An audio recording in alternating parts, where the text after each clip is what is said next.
Hi കൂട്ടുകാരെ, welcome to കാട്ടൂസ് kitchen. എല്ലാവർക്കും കാട്ടൂസ് കിച്ചണിലേക്ക് ഒരിക്കൽ കൂടി സ്വാഗതം.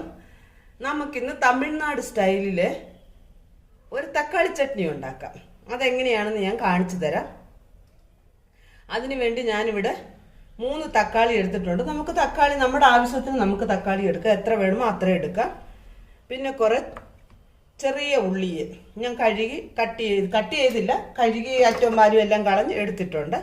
പിന്നെ വേണ്ടി നമുക്ക് തേങ്ങ, പച്ചമുളക്, വെളുത്തുള്ളി എത്ര ഇടുന്നു അത്രയും നല്ലതാണ്. ഇത് പച്ചമുളക് വലിയ പച്ചമുളകാണ്, പക്ഷേങ്കിൽ ഇതിന് എരി കുറവാണ്. ഇപ്പം നമുക്ക് എങ്ങനെയാണ് തയ്യാറാക്കുന്നതെന്ന് നോക്കാം.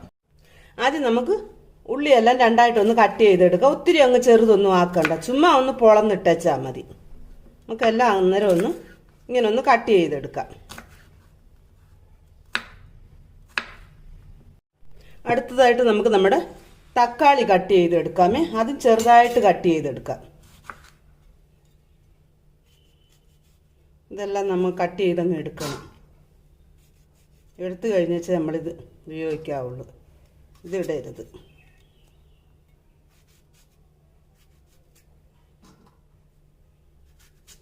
ഇപ്പം തക്കാളിയൊക്കെ നല്ല പഴുത്ത തക്കാളി ഉണ്ടെങ്കിൽ അതാണ് നല്ലത്. ഇതൊരു ശകലം കൂടെ പഴുക്കണമായിരുന്നു. കാരണം ചൂടായ കാരണം തക്കാളിയെല്ലാം അങ്ങ് പെട്ടെന്ന് കെട്ടുപോകുന്നു. അതുകൊണ്ട് ഇച്ചിരി പഴുപ്പ് കുറഞ്ഞതാണ് മേടിക്കുന്നത്.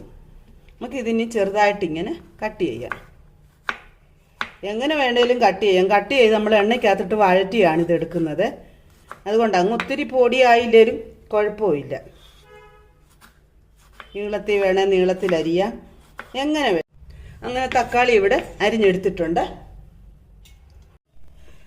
അടുത്തതായി ഞാനൊരു ചീനിച്ചട്ടി സ്റ്റൗവിൽ വെച്ച് കൊടുത്തിട്ടുണ്ട്. നല്ല ഹൈ ഫ്ലെയിമിൽ വെച്ച് എണ്ണ ഒഴിച്ച് കൊടുത്തിട്ടുണ്ട്. എണ്ണ നന്നായി ചൂടായിട്ടുണ്ട്. അതിനകത്തോട്ട് നമുക്ക് ഉള്ളി ഇട്ട് കൊടുക്കാം. നമ്മളിതിന് കടുക് വറുക്കാൻ പിന്നെ കടുകൊന്നും ഇടത്തില്ല കേട്ടോ. കടുകൊന്നും ഇടാതാണ് ഇത് ചെയ്യുന്നത്. പിന്നെ നമ്മളെല്ലാം അരച്ച് കഴിഞ്ഞിട്ട് ലാസ്റ്റ് വേണമെന്നുണ്ടെങ്കിൽ ഇഷ്ടമുള്ളവർക്ക് നമുക്ക് കടുക് വറുക്കാം. നമുക്ക് ഉള്ളിയെല്ലാം നന്നായി ഒന്ന് വഴന്ന് വരട്ടെ. ഉള്ളിയുടെ കൂടെ തന്നെ നമുക്ക് ഈ വെളുത്തുള്ളിയും പച്ചമുളകും കൂടി ഇട്ട് കൊടുക്കാം. അത് നന്നായി ഒന്ന് വഴന്ന് വരട്ടെ.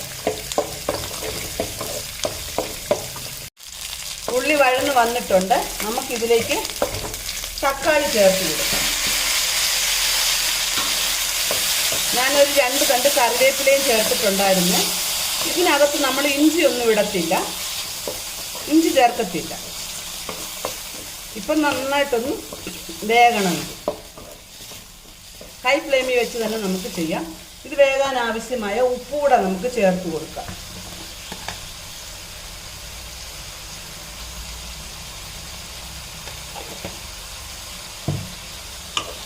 അവരവർക്ക് എത്ര ക്വാണ്ടിറ്റി വേണോ അത്ര എടുക്കാമെന്നേ. ഇപ്പം ഞങ്ങളിവിടെ ആൾക്കാർ കുറവായതുകൊണ്ടാണ് ഞാൻ കുറച്ചെടുത്തേക്കുന്നത്. തക്കാളി ചട്നി നമ്മുടെ നാട്ടിലും ചെയ്യും എല്ലാവരും. അത് ഓരോരുത്തരുടെ ടേസ്റ്റിനനുസരിച്ചല്ലേ ചെയ്യുന്നത്, ഓരോ രീതിയിലാണ്. അപ്പം തമിഴ്നാട്ടിൽ ഇങ്ങനെയാണ് ചെയ്യുന്നത്. ഞാനതാണൊന്ന് കാണിച്ചു തരാമെന്ന് കരുതിയത്. നമ്മളിതിനകത്ത് മഞ്ഞപ്പൊടിയോ ഇഞ്ചിയോ അങ്ങനെ ഒന്നും ചേർക്കുന്നില്ല. തക്കാളി ഇവിടെ സുമാറായിട്ട് വെന്തിട്ടുണ്ട്. അത് ഇച്ചിരി തൊലി കട്ടിയുള്ള തക്കാളിയാണ്, അതുകൊണ്ടൊന്നും ഉടഞ്ഞില്ല. നമുക്ക് കുറച്ച് നേരം കൂടെ വെച്ചൊന്ന് വേവിച്ചെടുക്കാം. നമുക്ക് വേണമെങ്കിൽ ഇങ്ങനെ ഒന്ന് കുത്തിയിട്ടൊക്കെ ഇളക്കി ഒന്ന് കൊടുക്കാം, ഉടച്ചു കൊടുക്കാം. തക്കാളി കുറച്ചുകൂടെ വേകാനുണ്ട്. തക്കാളി എല്ലാം ഇവിടെ വെന്ത് വന്നിട്ടുണ്ട്. നമുക്കിപ്പോൾ ചിരകിയ തേങ്ങ ഇതിലോട്ട് ചേർത്ത് കൊടുക്കാം. ഞാനൊരു 1/2 കപ്പ് തേങ്ങ എടുത്തിട്ടുണ്ട്. അതും കൂടെ ലൈറ്റായിട്ടൊന്ന് വഴറ്റിയെടുക്കാം. ഒത്തിരി ഒന്നും ഇത് ചെയ്യേണ്ട ആവശ്യമില്ല, ഒന്ന് ഇളക്കി എടുത്ത് വെച്ചാൽ മതി.